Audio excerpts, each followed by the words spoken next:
What is up, guys? Welcome back to another episode in this F1 2020 career mode. We're here for round 5, the feature race of Le Castellet, France. The Paul Ricard circuit is where we make our next racing venue. Antoine Hubert, the homeboy there in his Arden, remembering Charlie on the Halo. But nonetheless, we're going to get straight into it. As you can see, it's very cloudy here in practice, and we've got a few upgrades. When I mean upgrades, not to the car, but to ourselves, our livery, our helmet and our race suit. So on the car, you can see we have now got our sponsors, which they were supposed to be at the beginning, all on the car. The Red Bull back sponsors, the IRL sponsors, and my car, and also my helmet as well. So we're running the Red Bull race suit, Red Bull helmet, Red Bull sponsor here and there on the livery, which you'll see as we go through the weekend moving forward, and definitely on the race suit, which you'll see a little bit sooner than I probably would want you to see, but we'll get into that a little bit. As you can see, we've got a few sponsors. We've got a bit of Ladbrokes on the rear wing and the side pod, as well as a few sponsors here and there. You'll see over the course of this rest of this career mode, potentially maybe before the end, it might change, might not. We'll have to see how it goes. But qualifying, as you can see, a good shot of our car, in fact, it's absolutely bucking it down.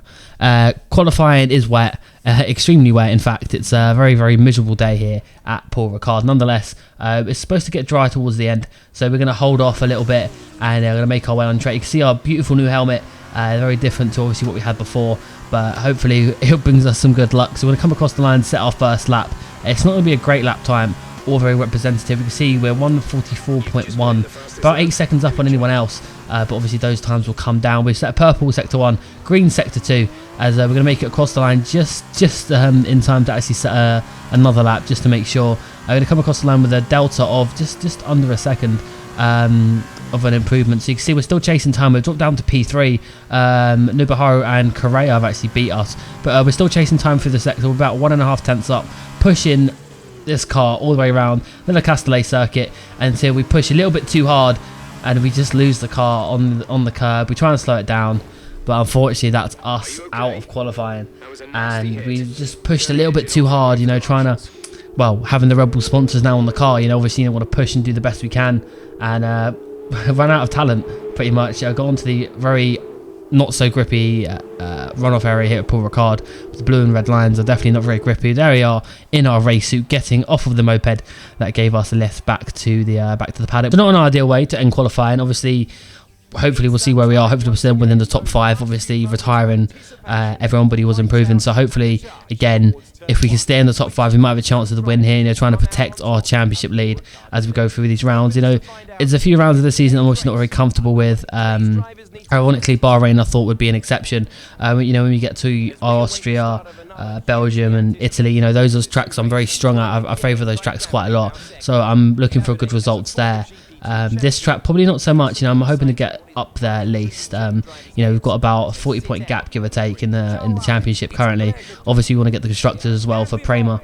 It's been a while since they obviously won the championship, so if we can bring that back to the Italian factory, that would be ideal. Boccolacci, I've never noticed his helmet before. It's literally just all black with a few stickers plastered over it. But Giuliano Alesi, another driver with a pretty simple helmet. Obviously got his Ferrari sponsors and his dad's helmet design on the car. But let's look and see how bad qualifying went for us on the grand scheme of things. We're going to run through the grid. On pole position, we have Nobuharu Matsushita, 1 Manuel Correa in P2. And in P3 we have ourselves. Okay, that's good. So we managed to just get ahead of Dorian Boccolacci. Jack Aitken in 5th. Mick Schumacher in Red Bull outfit. We're just going to have to ignore that for the rest of the series. Unfortunately, for us to have the Red Bull outfit, so does Mick. So that's a little bit annoying, but we're just going to pretend like that doesn't happen and carry on as normal, as Mahavir Raghunathan is in P20. So nothing's changed there. Yeah, we'll just have to ignore if we see Mick at any point throughout the series in Red Bull outfits. But nonetheless, we're ready to start the race here in Paul Ricard. Correa is really good qualifying from him. It's not very often we see him up there. He's usually back in the points, about 10th. But we're ready for the lights to go out here as we set the feature race underway.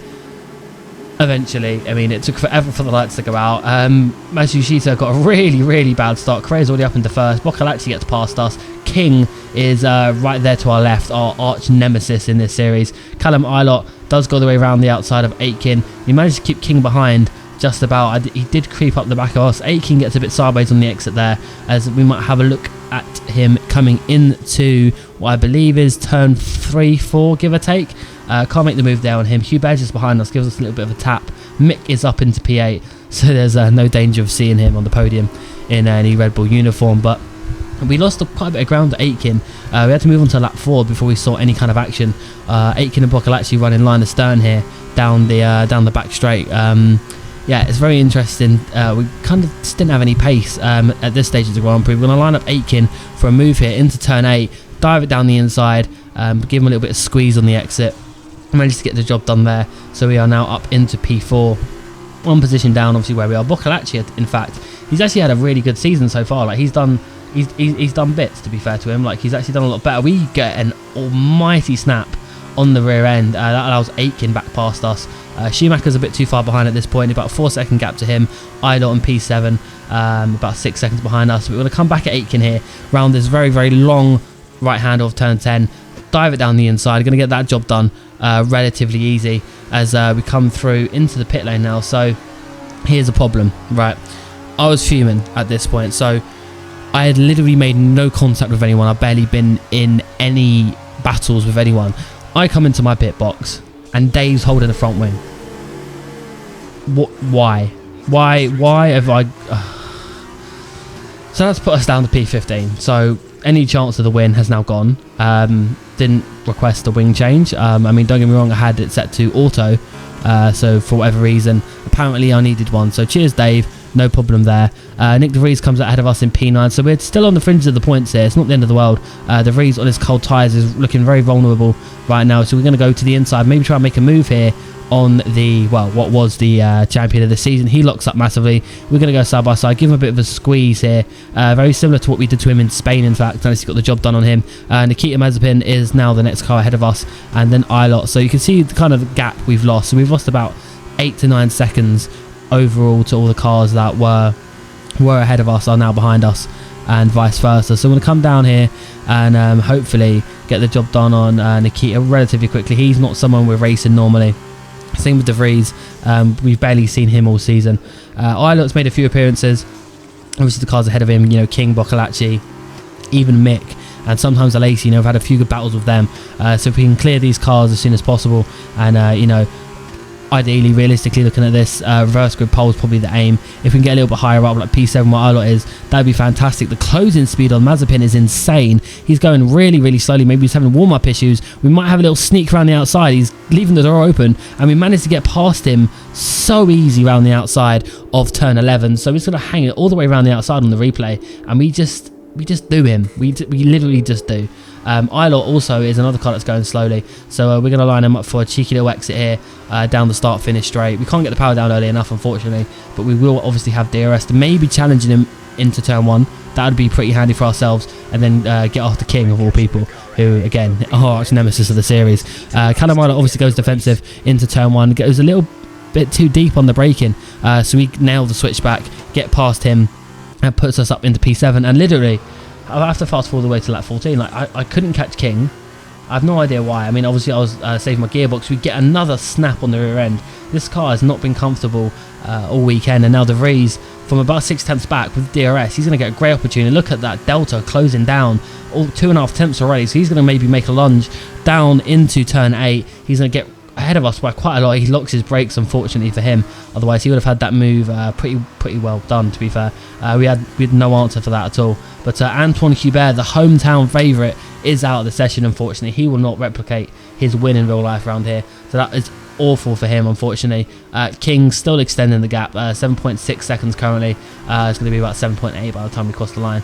But Jordan King with the fastest lap. So what we're going to do is we're going to use every ounce of rubber we have, every bit of our gearbox that we've saved up this entire race, and absolutely go for the fastest lap. We're down in the last sector. We lose the rear end again on the final corner. King sets another fastest lap. We're going to cross the line, and can we get the fastest lap off Jordan King? Yes, we can. We are not going to give him the satisfaction of that fastest lap. Although we've got 2 points, we're going to take those extra 2 points for the fastest lap. Thank you very much. Nick De Vries with driver of the day, so I think he might be starting on reverse grid pole. Either him or Callum Eilert. I wasn't really too focused on who was behind me.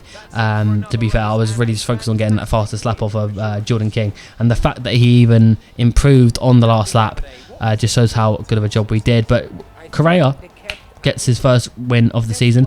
Again, like I said before, you know, he'd been around, I think his best was maybe P5 at best, and obviously now, you know, being in P10 and then eventually winning this race, which I'm pretty sure he won at the start. Bockel actually doing pretty well to come home fourth. I think he lost that one position realistically compared to everybody else. He was in P3 once upon a time after he got past us. We never really had the pace to fight with him.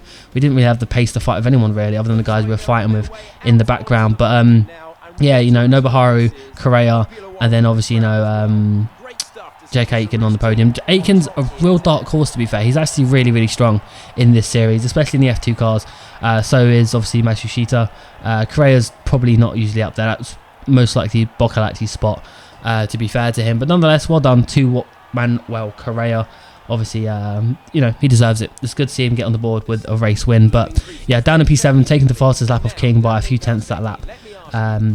Really helped out massively. Mick P5 obviously going to do well. Now Mick is actually in fact second in the championship, and we now have a 63-point gap to Campos in the constructors. But nonetheless, that's been it for this, guys. If you enjoyed, please do slap a like on it. I'll see you for the next video.